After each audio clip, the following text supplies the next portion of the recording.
Well, we've closed out another week and we're still sitting at market all-time highs. The S&P 500 posted record gains this week on a dovish Fed and the optimism of rate cuts sooner than expected. It had been kicked down the road to potentially December, but because we got a good CPI and a good PPI this week, we beat expectations.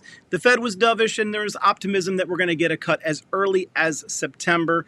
Yet I will warn you that it was getting pretty choppy today. It was an absolute roller coaster as the SPY took off and climbed right out of market open. But right before the last hour of the day, it absolutely collapsed and gave back most of its gains. We had an interesting day in the Stocks with Josh trading community.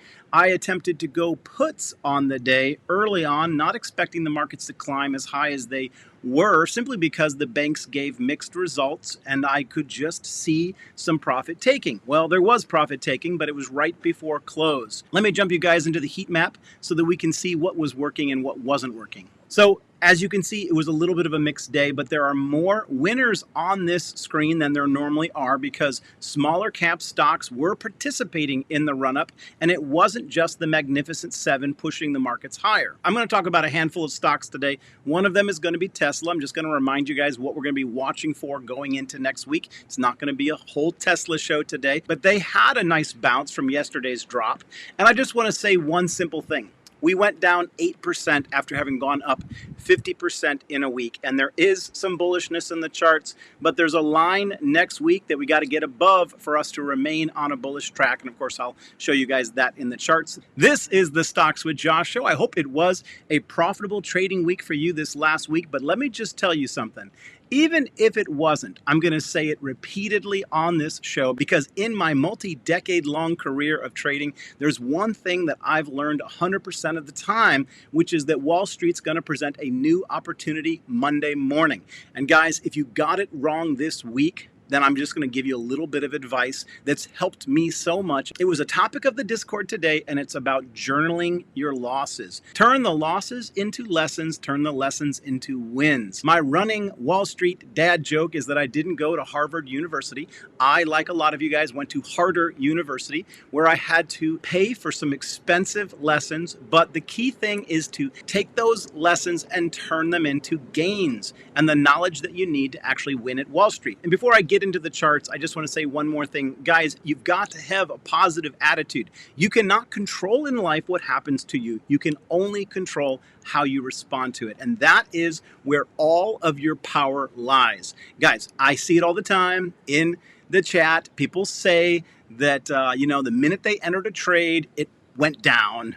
The minute they got out of a trade, it skyrocketed up. Guys, you got to change what you're confessing over yourselves. Okay, that's it for the motivation for today.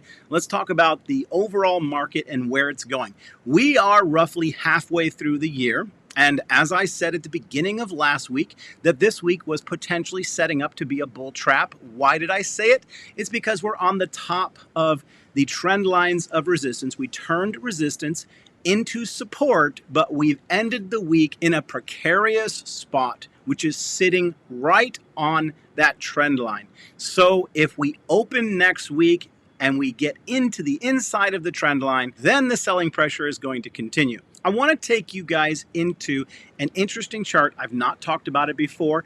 I know you guys have seen it. I'm just going to briefly share it with you guys today. And this is going to give us some perspective of what the next decade of investing looks like. That's right. We're going to take a really long-term view. I'm going to credit Keenan with the inspiration of this commentary because he dropped a big bag on the VOO just the other day and he got some criticism. People said, hey man, you're buying the top of the range. I mean, aren't you worried that this is going to just fall apart on you? And he said, no, because I'm a long-term investor.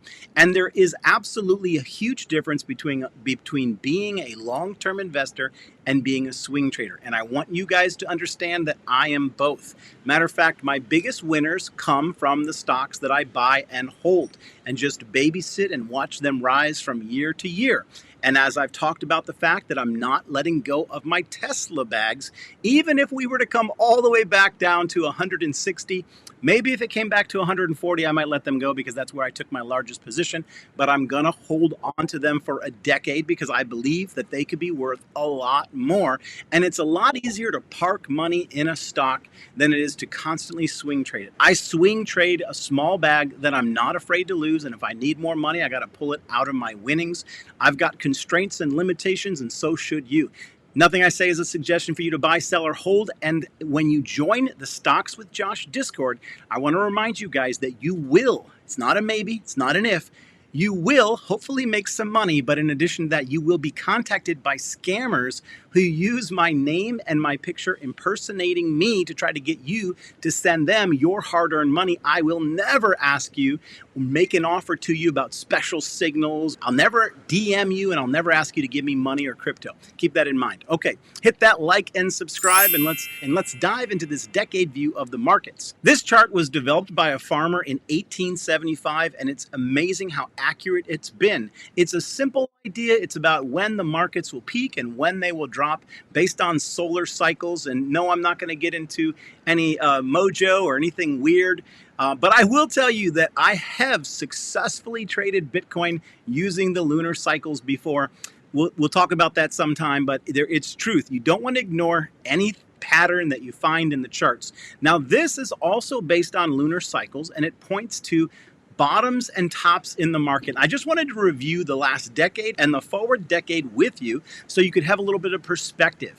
This chart, which was created, like I said, back in 1875, predicted that back in 2005 that the markets would be hitting a low. Well, we know that between 2005 and 2009, the Great Recession. And then it said that there would be a resurgence pushing us all the way up to 2019. And then in 2019, it predicted that the market would retract, showing that it would achieve a low at 2023. Now, maybe this is off a year or maybe a handful of months, but it's absolutely accurate when you look at the big picture that it's been telling you.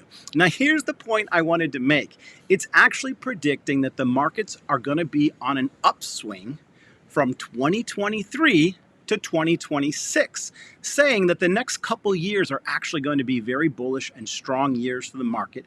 And then it's going to have another contraction between 2026 and 2032. Now, I only recently came back and looked at this chart, and if you recall, in a recent video that I did with the Stock Squad, I actually gave an outline that we would be doing pretty good in these markets up until 2027, and that I also foresaw that at the tail end of this decade, we were going to run into a contracting economy. And then I also believed by 2032 that we would be off to the races again, enjoying some of the huge benefits of AI, robots, crypto, and various technology. I thought this was very interesting. I'm going to drop this chart in the Stocks with Josh Discord just so you guys can study it yourselves, but I thought you would find it interesting today. Okay, well, let's deal with the markets at hand. Now, in my last video, I called out Russell 2000, IWM, and I gave you guys a very specific target at where it would hit. Let's see how that prediction played out. So this is the chart, unchanged by me, the same one that you guys got yesterday. It absolutely exploded higher, and I gave you guys the prediction that it would hit $213.70 and that would serve as resistance, and it did. We shot briefly above it, came right down beneath it, back tested $213.70 on pretty much the penny, 74 cents. I was off by 4 pennies, and we've come down a little bit after hours. Now, I am bullish on the Russell 2000. I believe that the IWM is going to continue to move higher. I think we've had a really strong move up, and so I'm going to be letting you guys know in the Discord when it's pulled back enough in the short term that we could possibly take a position going long on it. I gave you guys this level as well, support at 211.60. And you can look at that wick. We literally came down, touched that support of 211.60 and was off to the races after that. We'll be watching this chart and trading this chart because there's more liquidity coming back into small caps, and that was reflected in the heat map that I showed you guys just a moment. It's no longer the Magnificent Seven doing the heavy lifting of the S&P 500. We might begin to get some breadth going into the market till the end of this year. That might mean that some of the winning plays so far this year may not be the strongest plays moving forward. And on that note, let's take a quick peek at Tesla. I'm going to keep it very simple here, guys. I'm just going to remind you of the game plan because I know emotions are running wild. Nobody wants to see their gains disappear on them, and holding this stock, if it's going to bleed off and continue to bleed off. I'll give you a little bit of encouragement with the MACD on the 4-hour chart. As you guys can see, it took a while for it to roll over, so everybody had advance notice that 270 probably would be the top of the run. We then curled down, and now we're curling back up. And so there is reason to believe that if by the middle of next week we are above 253, that this bullish run can continue moving towards earnings, which is July 23rd. So I just wanted to give you guys a little bit of your daily dose of Tesla technicals. All right, let's take a minute and look at the SPY. Okay, this is all the price action that we got today, and I'm going to tell you exactly how my day started off. I attempted to get into some SPY puts right here at the beginning of the day, which was a very brief in and out. I attempted twice on this dip, but it reversed on me and showed a ton of strength and continued to climb throughout the day. But later in the day, I managed to pick up some SPY puts right here and was able to take advantage of this pullback. We got a 70% pump there in the middle of the day, but then again, the market continued to show strength. We came all the way up to the previous structure high, and we fought it out to the rest of the day. And, you know, the market could have easily gone into close strong, but it did appear to me that it was rolling over, and so I alerted yet again, taking a contrarian position against the strong bull market, even though we had the week closing out very strong on the SPY. Presented this structure TA to the Stocks with Josh community, took a position. This is exactly what we were looking for. We saw massive capitulation, and those ran up 240% for me, but others snagged even a bigger gain. Let me show you guys some of those wins. So I just want to congratulate everybody in the Discord that was able to catch that trade with me. We see that MOOMOO made $345 on the run-up and $150 on the pullback. We see that No Handed Bandit picked up 216% on the pullback following that alert. The Sniper's killing it in the Discord. He made $1,800, 304% on buy calls today. Jan Meet Samal made $676. You got Dream Girl made 390% today. They were absolutely crushing it on these calls. And we got 5XE. I'm not sure exactly what he traded today, but he was up 4,000. Guys, we've got so many great traders. I just want to thank all of you guys for the community that you've built with me. We trade, sometimes we lose, sometimes we win, and when we win big.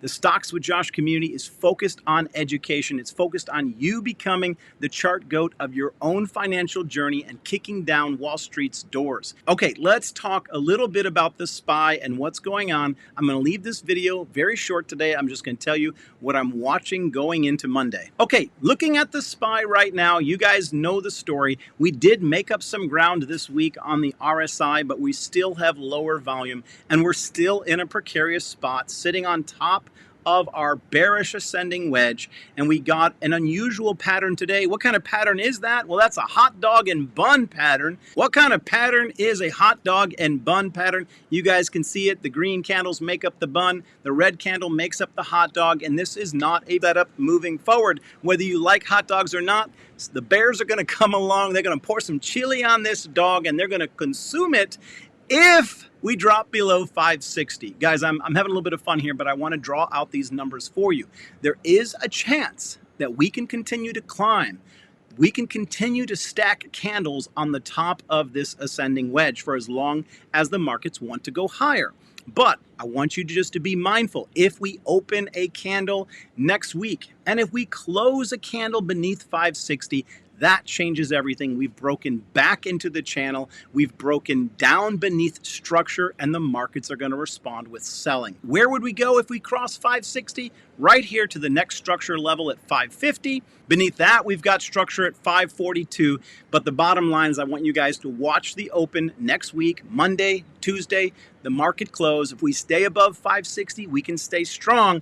But if we lose 560, we're going to be in trouble. But let me just remind you guys of why I brought up this periods when to make money, because right now is a period when to make money in these markets for the next 3 years, according to the old farmer and his lunar cycles. You know, maybe he was a lunatic, I don't know, but I believe that the next couple years are going to be strong. I tell you guys about it all the time. This is a very exciting times to be in the market. Don't you dare take a step away from the Wall Street right now. This is an opportunity to learn and build generational wealth. We'll do it together. We'll do it as a community.